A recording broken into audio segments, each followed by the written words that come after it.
Hoje pela manhã, eu comecei a fazer um retrospecto desses 2 anos dessa atual legislatura.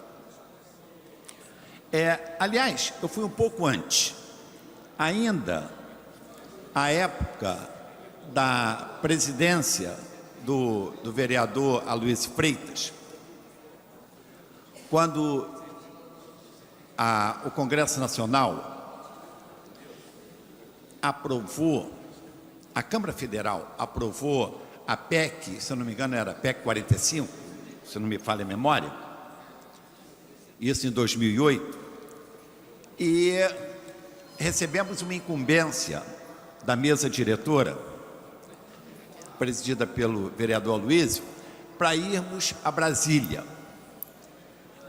explicar de que se aquela PEC fosse aprovada, uma redução de 60% no orçamento das câmaras das capitais, essa Câmara estaria inviabilizada. Não teria condição de prestar e cumprir com seu dever e sua obrigação para com esta cidade. E naquela época fomos eu, o vereador S. Ferraz e a vereadora Andréia Gouveia Vieira. Visitamos vários senadores, chegando ao presidente do Senado e expondo as dificuldades que ocorreriam se aquela PEC aprovada pela Câmara fosse acolhida pelo Senado. De imediato, eu estou esquecendo o nome do senador que presidia, ele falou assim, não, nós não vamos aprovar, nós vamos desdobrar esta PEC, entre a questão dos vereadores, o aumento do número de vereadores, e esse nós vamos aprovar, e o que diz respeito aos recursos, essa nós vamos deixar para o ano que vem.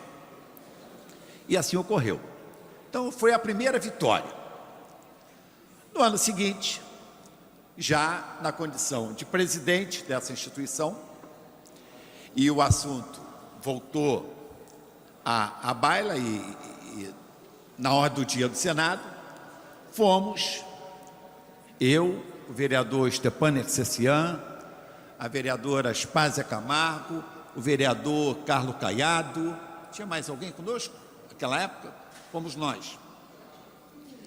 E tivemos a oportunidade de visitar o novo presidente do Senado, o presidente José Sarney. Visitamos inúmeras lideranças, o Renan Calheiros, o do Sérgio Guerra, também era o do DEM, Agripino.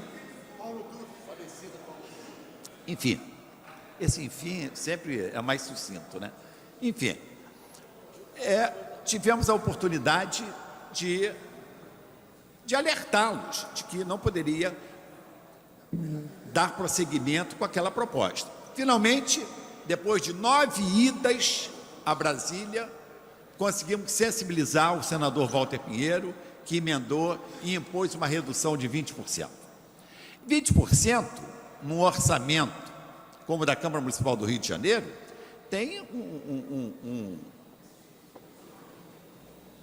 uma importância muito grande, porque 80% dos gastos dessa instituição se dá basicamente com servidores, 60% de servidores e outros em benefícios, gratificações.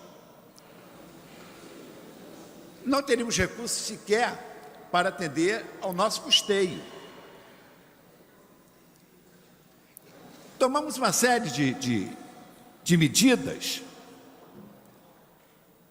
e conseguimos, ao final do ano passado, chegarmos no dia 31,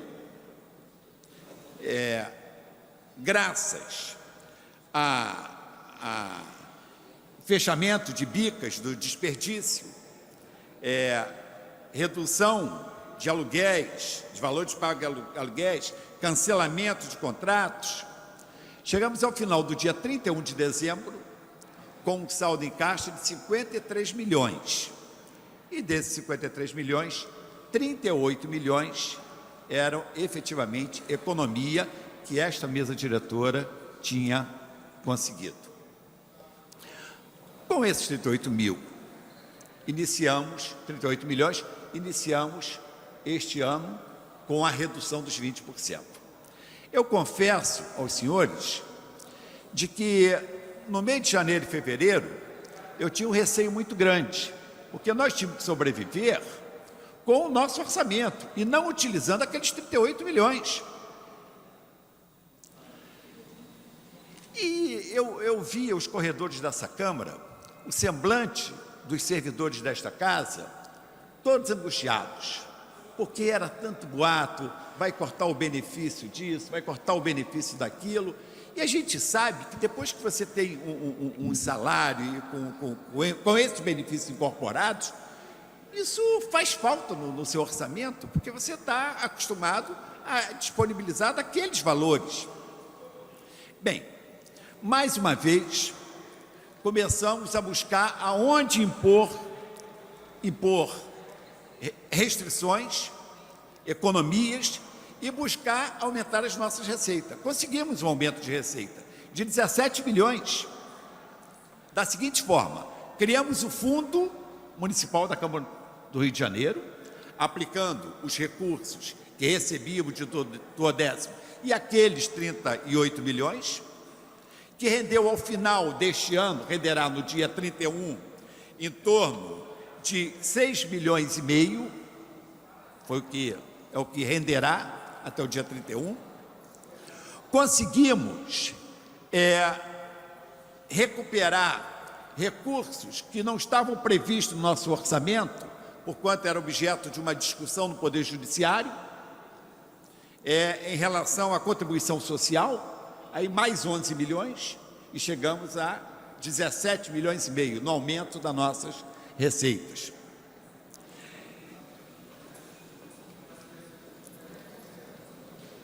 E pusemos a nós mesmos, e aí eu quero agradecer a compreensão dos vereadores, uma série de medidas restritivas que implicavam numa economia substancial, vital, para que não fôssemos obrigados a impor esse sacrifício aos servidores e também aos vereadores. Desdobramos 2 cargos nos gabinetes. Com esse desdobramento, geramos uma economia de 2 milhões de reais. Porque o cargo DS6 era da ordem de 5 mil e poucos reais, nós, com o desdobramento, gastávamos apenas 4 mil e poucos reais, gerando essa economia de 2 milhões.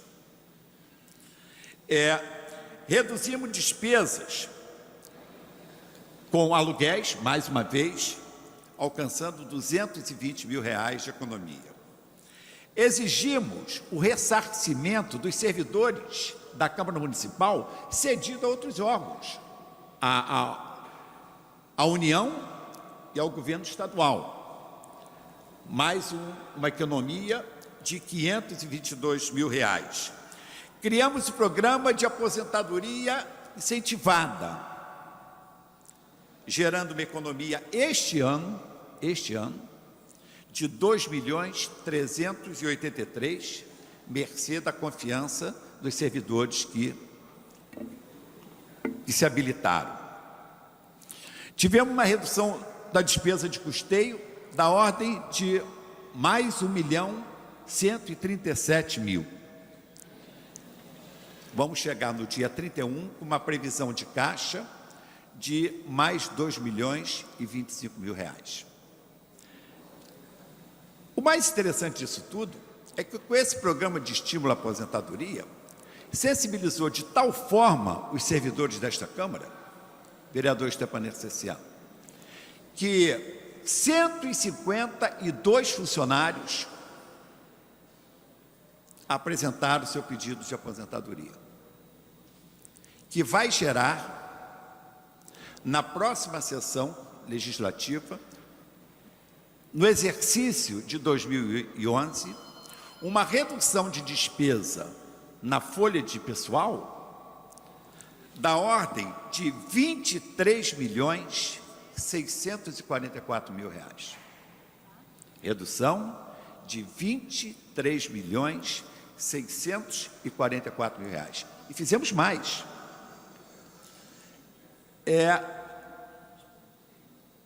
Obrigações devidas por administrações anteriores, referente ao abono permanência, a atual mesa diretora resgatou parte desses compromissos, pagando quase 2 milhões de reais devidos a funcionários dessa instituição. Com todas essas medidas, redução de funcionário do gabinete, devolução de funcionários requisitados, que gerou uma economia de 250 mil reais, nada disso inviabilizou o exercício do mandato. Ainda fizemos investimento na parte de informática dessa casa. No que diz respeito à nossa relação com o Poder Executivo, foi uma relação de absoluta independência. Esta casa, em nenhum momento, se submeteu aos desejos do Poder Executivo, exceto quando ela entendeu que as mensagens eram boas e deveriam ser aprovadas. Pela primeira vez, nós estávamos aqui acostumados, e quem viveu outras legislaturas vão se lembrar perfeitamente do que eu estou falando. Vivíamos aqui os rolo-compressores. Quando foi que alguém aqui, nas 3 últimas legislaturas, por exemplo, teve a oportunidade de discutir com o Poder Executivo qualquer mensagem aqui encaminhada?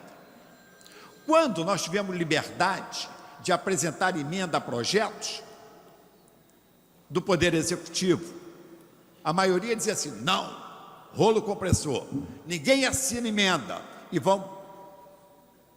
Estes 2 anos não foi assim que funcionou. Cada mensagem que chegava à Câmara, o titular responsável pelo encaminhamento daquela mensagem, pelo senhor prefeito, vinha à Câmara, e era uma condição que nós impusemos: vir à Câmara, justificar e nos convencer de que aquela mensagem é boa.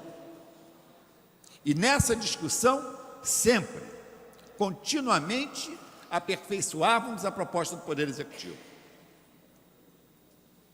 O Executivo, todas as mensagens que chegaram ao plenário foram aprovadas, mas aprovadas, inclusive, grande parcela dela, com o voto da oposição. Quantas vezes nós vimos que, infelizmente, vão nos deixar, que é uma tristeza muito grande para todos nós, imaginar que Clarissa Garotinho, Aspásia Camargo, Lucinha, mulheres combativas, determinadas, competentes. Quantas vezes nós as vimos ocupando os microfones, se insurgindo contra uma ou outra votação, e quantas vezes vimos a dignidade no papel delas, mesmo sendo oposição, votar uma mensagem que atendia o interesse da cidade. Numa demonstração eloquente que o interesse da população tem que sobrepor sempre o interesse pessoal. A máxima de quanto pior, melhor, não teve vigência nessa instituição. Quantas vezes vimos pessoas do talento de Stepan Nercessian, de Alfredo Sirquis, a experiência de Alfredo Sirquis, o grau de conhecimento que Sirquis tem das questões urbanísticas, do vereador Márcio Pacheco, com posições absolutamente independentes, mas com a mesma determinação que tinham as vereadoras que eu citei antes, com o mesmo comportamento. vai ser uma perda muito grande para todos nós a ida de vocês para outros parlamentos. Mas a ida de vocês para outros parlamentos não significa de que será um prejuízo para a cidade, mas será um ganho para o Estado e será um ganho para a União. Então, seja como for, nós seremos também contemplados, porque vocês estarão brilhando em outros parlamentos para o orgulho de todos nós.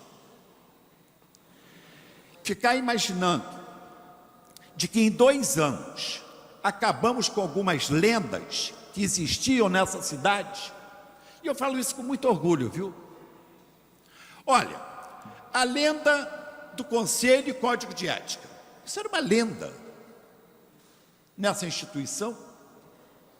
18, 21 anos, completou maioridade civil tramitando nessa casa. Maioridade civil, um projeto tramitando nessa instituição. Não vou dizer que tenha sido a melhor proposta, a mais perfeita, mas foi dado um grande passo. E as coisas vão se aperfeiçoando, a legislação é assim mesmo. Tem que se dar o passo. Não tem que se impedir a crítica. A crítica será sempre saudável, porque ela permite correção de rumos.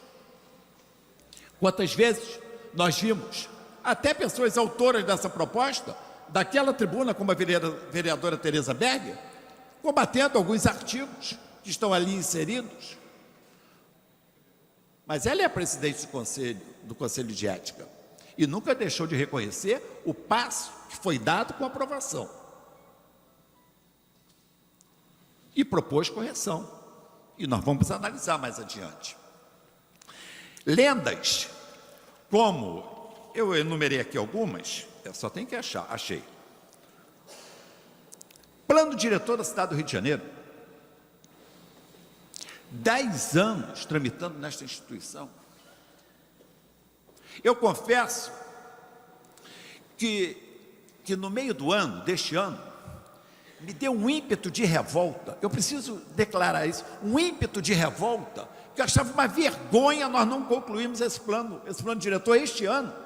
Era um desafio que nós tínhamos que responder positivamente a essa instituição. Não poderia encerrar este ano sem aprovar o plano diretor para a cidade do Rio de Janeiro, sob pena de sermos enxovalhados, porque nada, absolutamente nada, justifica a cidade estar há 10 anos sem rever o seu plano diretor. E nós conseguimos. Confesso que às vezes, recordo uma vez que o Serquim chegou na reunião e falou assim: mas em plena campanha eleitoral nós vamos votar o plano diretor? Eu confesso que eu tentei, eu não consegui, mas eu tentei. Mas foi graças a essas tentativas que foi amadurecendo a convicção em todos que era um desafio não meu, era um desafio dessa instituição, de cada um de nós.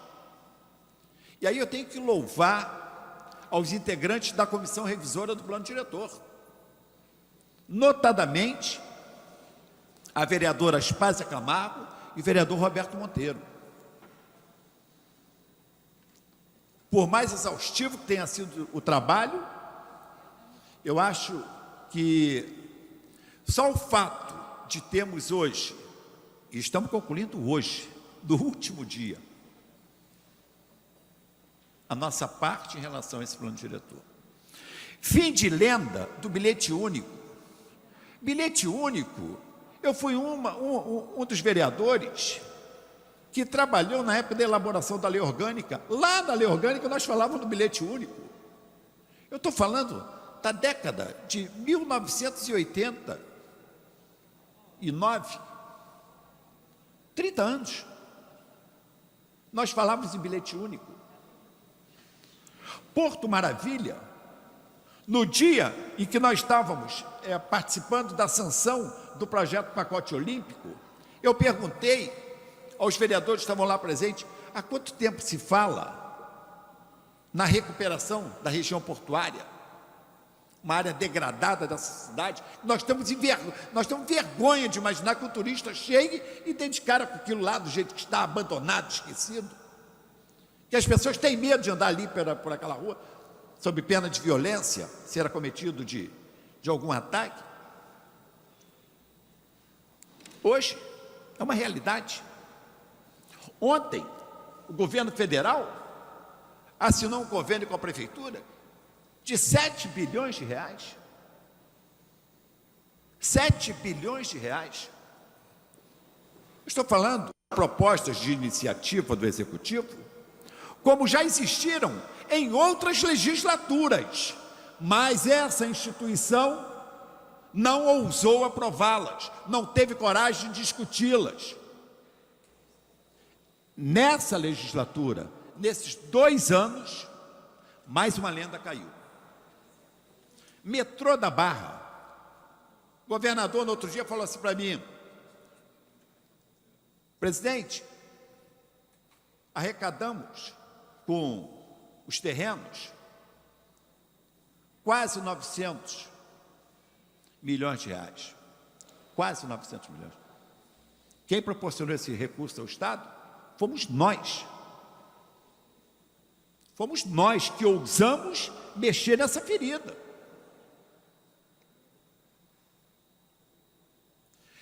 E ali está o voto de todos. De todos. Está a compreensão de todos, independente de ser situação ou oposição.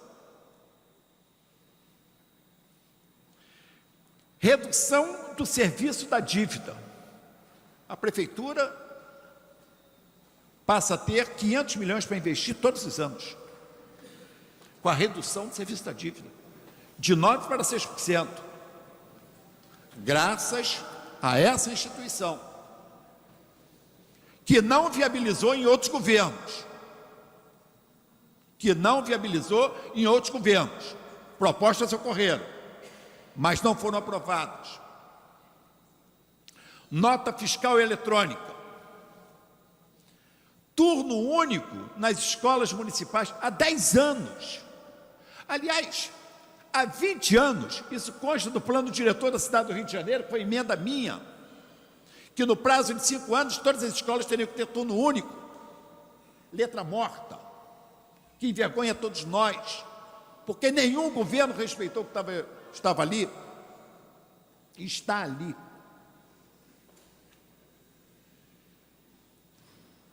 Poderia aqui enumerar Minha Casa Minha Vida. Foram tantas as propostas que nós sobre ela debruçamos, discutimos exaustivamente em reuniões contínuas no gabinete da presidência, onde participavam sempre mais de 2/3 dos vereadores, numa prática que deve ser estendida a todos os parlamentos. A relação entre executivo e legislativo tem que ser assim, deve ser assim, e não a relação promíscua do toma lá da cá. Por isso eu digo para você, eu tenho orgulho dessa instituição hoje. Eu tenho orgulho dos vereadores que compõem essa legislatura, que tiveram a competência de proporcionar à cidade essas vitórias e o fim dessas lendas. Estamos chegando ao fim. Hoje é o último dia dessa sessão legislativa. Temos aqui presente os vereadores Bencardino, Paulo Messina, doutor João Ricardo, vereador Carlos Caiado, vereador Márcio Pacheco, vereador José Everaldo, vereador Leonel Brizola Neto, vereador João Mendes Jesus, vereador Fernando Moraes, vereador Stepan Ercecian, vereadora Tânia Bastos, vereadora Patrícia Morim, vereadora Aspásia Camargo, vereadora Clarissa Garotinho, vereador Tio Carlos, se ausentaram os vereadores Ivani de Mello, vereadora Lilian Sá, vereador Sirquis. Quando foi que nós tivemos a última sessão com tantos vereadores presentes? Nunca. Peguem a lista de frequência. Aliás, falar em frequência, na sessão legislativa passada, nós batemos a Assembleia Legislativa em sessões com quórum pela primeira vez na história do Parlamento Municipal. Não repetimos esse ano, infelizmente. Esse ano é ano de eleição. Temos 6 eleitos. Bem, 7. Como? Pois é, nós não abrimos sessão com 7. Aqui tem que ter 30%. Bem, eu quero agradecer aos vereadores que integram a mesa diretora, né, pela coragem que tiveram em tomar certas decisões, que às vezes cortar na própria carne impõe coragem. Porque quando você encontra um colega, ele chega, pô, mas eu vou ter que reduzir, eu vou ter que devolver 7 funcionários efetivos do meu gabinete. Poxa, mas vocês... Eu sei que isso é difícil, eu sei que isso é complicado na relação, mas era uma necessidade e nada justificava um número tão grande de servidores efetivos dentro dos gabinetes dos vereadores e tantas outras medidas. Então, eu quero agradecer ao vereador Stepan Estecian, à vereadora Patrícia Morim, ao vereador Dr. Jairinho, ao vereador Carlos Caiado, aos vereadores Dr. Carlos Eduardo e Nereide Pedregal, né? Eu me sinto muito feliz em ter tido a oportunidade de trabalhar com vocês. Agradecer a cada um dos vereadores que nunca nos faltaram quando necessitamos do apoio. Errei e erramos muitas vezes. Eu tenho humildade sempre de repetir o pensamento do Rui Barbosa, que, aliás, que é o paraninfo desse parlamento. Está lá, ó, a imagem dele ali, ó. Ele diz assim: mudo de opinião porque sou capaz de raciocinar. Então, quantas vezes eu errei, eu tenho humildade de falar, me desculpe, eu errei, estendo a mão, ganho a palmada, e tudo bem, a vida é assim, tem que ter humildade de conhecer os erros. Então, eu quero pedir a vocês desculpa pelos erros que eu cometi, e que os cometerei certamente. Não tenho a vaidade ou a pretensão de imaginar que eu não... Meu Deus, como eu erro muitas vezes. Mas eu peço a cada um, toda vez que eu errar, eu falo assim, Jorge, está errado, eu vou corrigir rumo sempre, porque eu tenho essa lucidez. Quero agradecer aos funcionários dessa instituição, aqueles que servem à presidência, aqueles que integram, né, que estão permanentemente aqui conosco. Meu Deus do céu, e como eles apanham às vezes, né? Quantas vezes nessa discussão do regimento interno, né, na interpretação do regimento interno, a interpretação cabe tudo. E eu quero agradecer, então, a Tânia, ao Zé Carlos, a Cristina, agradecer a Jaqueline, agradecer a todos os funcionários do som, da TV Câmara, a todos que têm nos proporcionado, ao vereador suplente, Antônio Sá,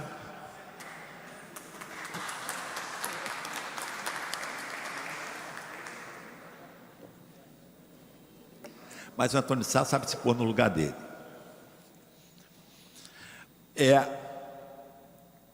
Agradecer a todos vocês, porque se não fossem esses funcionários, com essa abnegação, com a determinação, uns poucos que trabalham por muitos, uns poucos que se sacrificam por muitos, que é uma relação que nós ainda vamos corrigir. Essa instituição precisa corrigir essa relação. Não é justo que assim seja. Poucos trabalhando por muitos. Então, antes de encerrando, não tendo sofrido emenda de redação, a presidência declara que as redações finais do projeto de lei complementar 25A Plano Diretor da cidade do Rio de Janeiro. Projeto de Lei Complementar 42A, Projeto de Lei 529A, Projeto de Lei 737A, Projeto de Lei 738A estão aprovadas e irão ao autógrafo nos termos regimentais. Passa-se ao expediente final, não havendo orador inscrito. A palavra fica franqueada. Não havendo quem queira utilizar a palavra, a presidência irá proceder à leitura do ofício encaminhado pela Secretaria-Geral da Mesa Diretora, concernente ao relatório das atividades legislativas. Excelentíssimo senhor presidente, cumprindo determinações contidas no decreto número 26, de 24 de junho de 1991, encaminha a Vossa Excelência o relatório das atividades legislativas dos senhores vereadores referente à segunda sessão legislativa da 8ª legislatura, propiciando que Vossa Excelência possa cumprir o disposto no artigo 31, inciso 12 do Regimento Interno. Transmito-lhe na oportunidade a expressão do meu elevado apreço e distinta consideração, respeitosamente, Tânia Mara Martinez de Almeida.